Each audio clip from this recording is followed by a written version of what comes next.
Here we go with attempt number 5 of doing this stinging nettle video. I am blessed to have a hand-me-down fancy new iPhone from my partner and a hand-me-down MacBook Air from one of my best friends, but the first time I'm trying to do some videos and work with them has just been a shit show. So here we go. Hopefully this time everything is compatible. We're looking at some lovely short little stinging nettle plants in the yard. Urtica dioica is the botanical name here.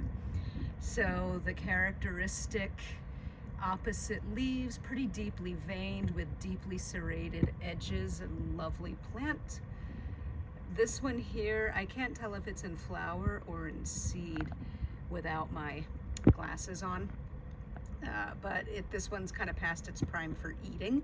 If these are seeds, which are typically darker in color, you can use those as medicine. They're used as a lovely kidney tropho-restorative, which is like a tonic on steroids.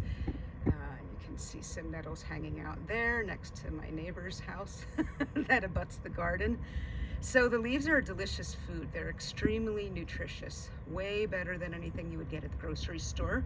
Very high in minerals and vitamins, great for joint support, for connective tissue support, musculoskeletal aches and pains. It's one of the traditional uses of this plant. The leaves are also strongly diuretic, so they will make you pee. I once stupidly thought it was a good idea to put some nettle leaf powder into my water bottle when I was out on a bike ride, and I had to stop and go hide behind a bush every 10 minutes on this ride. So they are diuretic, and that can come in handy for flushing away wastes and things like excess uric acid as an example. Now, eating the plant, using it as food, it is a great food, like I said. You will want to cook them first to avoid the sting. So cooking will inactivate and break down those little baby hypodermic needles that are all over the leaves, and the formic acid that is in them, and the histamines and other stuff. Well, I mean, I don't know that the histamine will go away, but it won't be an issue if you cook these. So cooking them, you can use it just like spinach, so a pot herb in soups and stews, in omelets. I think they're delicious in stuffed mushrooms. I also like to make nettle pesto, and so that will involve just simmering it not too long and then blanching the leaves and then using them in your favorite pesto recipe, and it's absolutely delicious. It is spinach like to some extent in flavor, in my opinion, but stronger and better.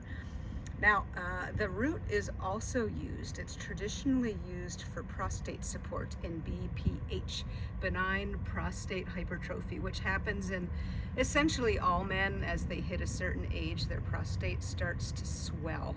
So another great use of this plant. The whole plant is useful.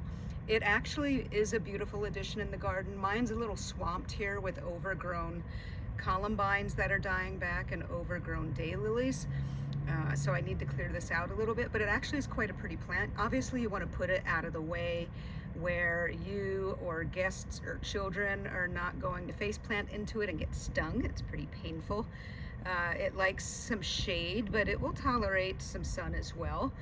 We're in monsoon season here where I am in southwest Colorado, so it's pretty happy right now. If you are during a period of no rain, if it's during the dry season, for instance, this will want some watering a few times a week. But otherwise, pretty easy plant to maintain. Now, in some parts of the country or in the world, you may need to tame this so that it doesn't spread too much. So far, it hasn't been too bad where I am. I actually wind up harvesting it almost as fast as it can spread. This was from a tiny little plant that I had in a pot for a long time, and I forgot about the poor plant. It was sitting out in the back in this pot that did not have good drainage. There goes the trash truck. Hold on one second. Okay, the pot did not have good drainage, so as the snow on top of it melted, it really swamped out the nettles, and it was a mess. You know, the organic matter actually stank in that pot, but it's such a resilient plant that when I got it out of the pot and stuck it in the ground, it was very happy and bounced back. So here we go, stinging nettle, Urtica dioica. Thanks for watching.